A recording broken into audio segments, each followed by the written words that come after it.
If you're a residence life coordinator, you already know your day-to-day is literally anything but predictable. You know the drill. You're constantly balancing student crises, administrative deadlines, and the sheer emotional weight of community building. It's a notoriously high-stress role. And surviving it, let alone actually thriving, requires a very specific set of tools. So today, we're going to explore what we call the architecture of accountability and growth. Think of this explainer as your master blueprint. We're going to architect our way out of overwhelm and defensiveness by constructing a super reliable framework. This is going to help you stay on track, manage the chaos, and handle the really tough stuff with absolute grace. Okay, let's dive into this. According to a recent survey from Interaction Associates, a staggering 92% of respondents agree that constructive feedback is highly effective at improving performance. I mean, that's huge, but there is a massive caveat here. It really only works when it's delivered and received the right way. Feedback is the absolute cornerstone of a successful workplace. And for an RLC looking to level up, it's totally necessary. But hey, knowing something is good for us doesn't always make it easy to hear, does it? So why does feedback immediately make us so defensive? Well, it's a completely natural, very human reaction to throw up our defenses or just spiral into overthinking when someone critiques our work. And this is especially true in residence life. Just imagine it. You've just spent 3 grueling hours de-escalating a massive dormitory crisis. Your adrenaline is finally crashing, and suddenly your director pulls you aside to give you surprise, constructive feedback about a missed paperwork deadline. No way! Your immediate biological response is to snap back or completely shut down. Neutrally validating that reaction is step 1. But figuring out how to move past it, that's where the real growth happens. Here is the blueprint for today's explainer. 1. The foundation, mindset. 2. The framing, receiving feedback. 3. The structural integrity, self-accountability. 4. The scaffolding, external support. And finally, 5. Tracking progress and adjusting. Let's start with part 1, the foundation, mindset. Any good architect will tell you that a building is really only as strong as its load-bearing foundation. If the base is weak, the whole structure is going to crack under pressure. In a high-stakes staff environment, a strong growth mindset relies on 3 core competencies: being coachable, taking accountability, and staying development-focused. These 3 elements right here, they form the absolute bedrock of your professional foundation. When you truly internalize that every single critique is just a stepping stone for your development, you shift from seeing feedback as an attack to seeing it as a tool. And honestly, this mindset is exactly what allows us to accept constructive criticism without immediately snapping. Moving on to part 2, the framing, receiving feedback. Think of this framing as the boundaries and structures we use to actually receive that difficult feedback gracefully. Because, even with a stellar mindset, you still need to process.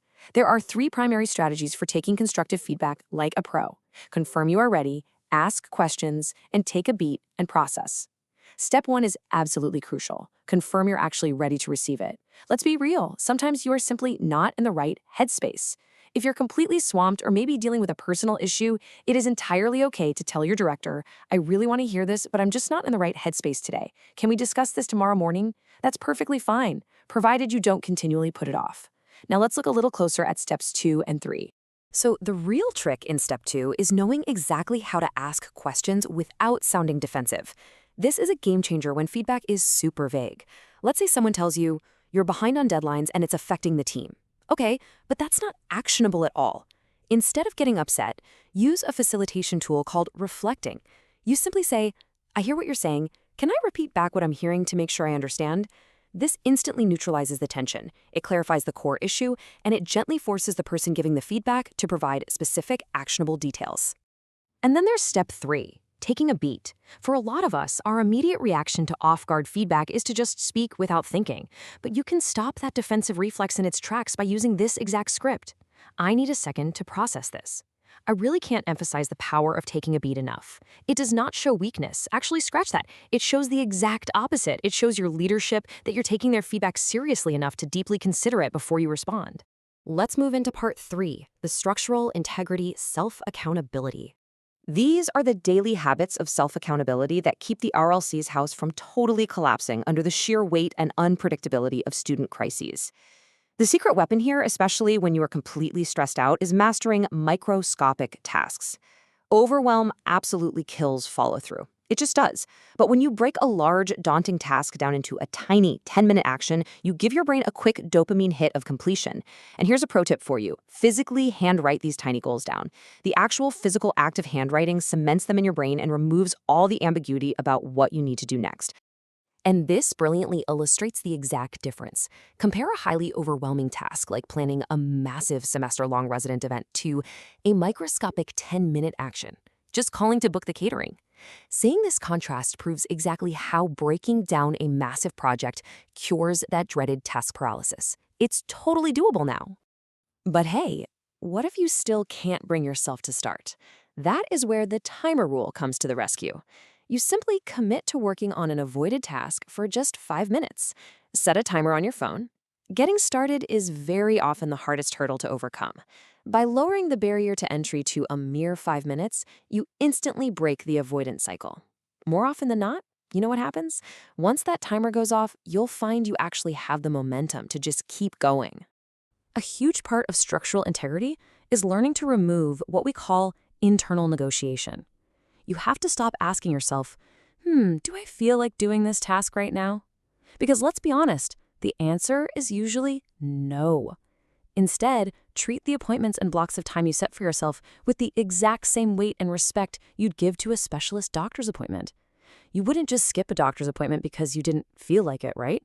You need to give your own goals that exact same level of respect. Next up is part 4, the scaffolding, external support. Even the strongest buildings need a little help during construction. This scaffolding represents the external support mechanisms you really need when your internal willpower inevitably starts to sway. You do not have to build this alone. First, declare your goals out loud to a trusted colleague.